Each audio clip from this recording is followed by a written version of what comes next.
Ma'am, good morning. Good morning. Yes, ma'am. Sorry to disturb, ma'am, at early morning, but importante ito, ma'am, especially sa mga... Yes, how can I help, sir? Yes, ma'am. Also, may tabo this coming Friday, ma'am. What if yung di masatisfy ang central office, especially yung Technical Advisory Council sa result this coming Friday? Kasi we had a meeting last Friday, no? After ni gawas to ang ato ang mga results sa atong biosurveillance sa Philippine Genomic Center.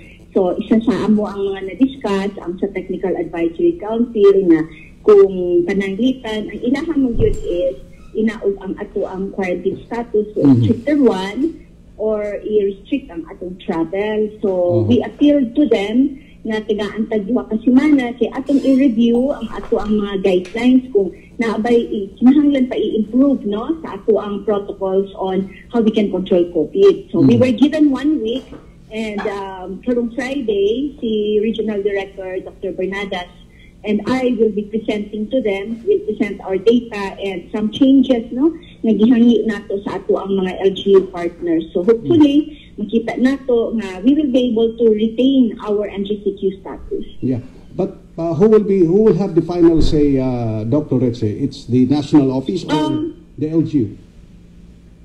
Actually, kung unsa ato i-present sa ilaha sa Technical Advisory Council sa Central Office sa DOH, since Secretary Duque mo man ang represent for health sector dito sa MTF o sa IATF. So he will be the one to submit the recommendation for approval, no?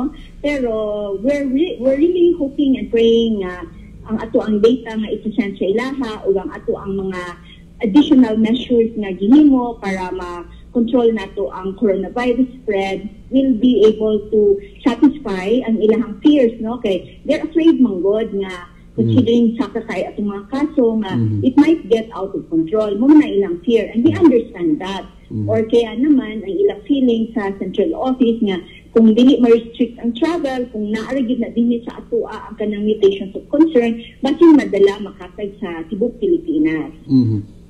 Na-establish ba gini ma'am kaning mutation of concern it's a local gini siya or tungod din siya nanay daghan nga botory from outside the country? I don't think na it's really local in a way na number one, we have to understand there's so much people movement, no? From Manila to Cebu, from abroad, direct flights to us, no? So in all probability, na mga dala-dala po na siya. But secondly, tungod lagi sa characteristics sa virus na capable manggod siya to do mutations normal manggod sa virus ang mag-mutate tungod kay iyaham ng way of survival outside of the inside the harsh environment of a person who is considered the host of the virus. So mas daghan matakdan, mas taas ang possibility magkaroon ng mutations. Mutations happen to all viruses. Ang kaning mutations nato can either be good or bad. Good siya kung manaog ang iyahang kanang virulence niya or ang iyang pagka-isog nga pagka-virus nga maka-increase siya sa ato ang mga mamatay ng mga patients. Or magiging bad siya kung pananglitan nga taas kayo yung virulence na noon. So, tagka na noon mamatay, no? So, that's one. Pero, murag sa ning ato ang nakitaan ng mutations of concern here are actually related or linked to one which is linked to increased transmissibility. So, mas daghan siya matakdan. Yeah. Okay. But again, ma'am, daghan kay nalipay Governor Gwen Garcia, ni pasalamat ni Mayor Edgar Labella, misat pasalamat sa inyo for defending Cebu, no? Kay abot taga Cebu ba ka, ma'am? Murag Tagalog speaking ba ka, ma'am, no? Pero kasabot ra ka. Dili ko taga dinhi na after na ko lockdown mo nang nana ko dinhi dayon. Dili ba murag kag Cebuano grabe sa imong pagdepensa sa mga Cebuano. In fact, na kay issue ron sa mga newspaper nga daily basis ang kaning mutation of concern for implementing ECQ diri sa Cebu.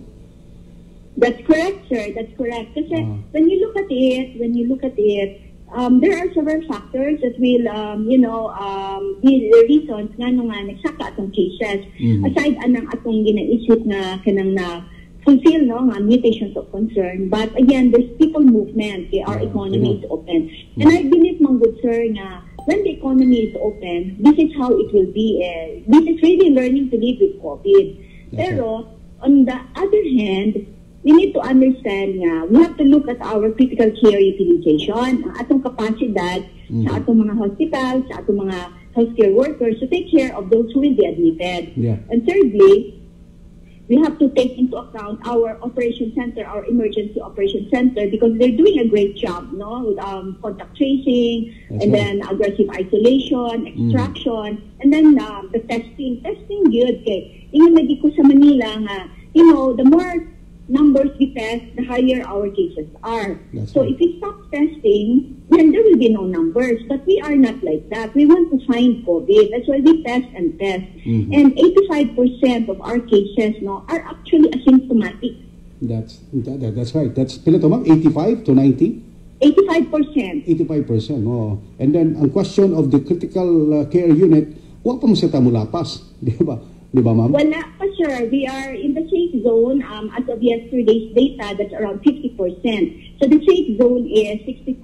So isa sa atong ginalantaw sa Department of Health in collaboration with the various sectors, no? Ang ato ang mga private hospitals, ang ato mga hotels, ang ato gani sa pamaagi ni OPAB, no? Under his leadership also, putting everybody together, including our leaders sa LGU. Makita nato nga we are geared towards opening and accrediting more hotels nga that will pass our requirements, no? So that they can become quarantine and isolation facilities para katong atong mga pasyente nga mild, no, or kaya moderate na kinahanglan pwede na inaog nato sa step-down facility. Dito na sila ibalhin ang kanang mga asymptomatic nga mahadlok sa ilahang mga balay or sa PPMFs nato nga current and they want a hotel accommodation. Mabalhin nato sila, sir. So we free up all the beds for the moderate to severe and critically ill only. Yeah. The question is, kanilisod siya sa tubagon, Ma'am Doc Loreche, on how to balance the health and the economic side sa libog sad kay kung mga business leaders na to, di gid sila ganahan aning daghan kayo mga pagpaubos og ECQ, but ikaw ma'am, being the expert on this, unsa tuod na to pagbalanse on the health aspect and the business aspect? That's really very difficult to balance. Pero ang ato ang good ani niya is there is a third person in between economy and health. And that person is more important than economy and health. And that is each one of us. Kaya naman, naamanggod sa atuan na nakaroon individually, kung man ang atong gusto nga mahitabo. Meaning to say,